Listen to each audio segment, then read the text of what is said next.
आज ही के दिन पर रोशनी डालने के लिए, बात करने के लिए अपने मदरसे के टीचर उस्ताद सचिन यादव को स्टेज पर बुला रहा हूं कि वो आए, आज के दिन पर जो है कम समय में बात रखें। सचिन यादव।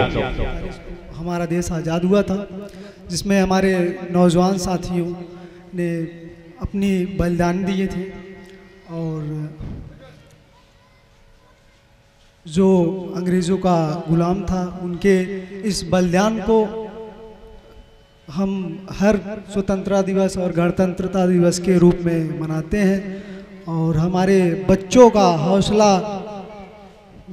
बुलंद रखने के लिए आप सभी ने जो अपना कीमती समय दिया, उसके लिए आप सभी लोगों को बहुत बहुत ढेर सारी बधाई एवं शुभकामनाएं। इसी तरह हमारे बच्चों का हौसला बनाए रखें और उनके जो कला है उसका प्रोत्साहित करते रहें, जिससे आगे वो अपने मंजिल और मुकाम तक पहुँचें।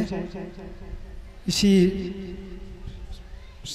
समय में हम अपने वाणी को विराम करते हैं। जय हिंद, जय भारत।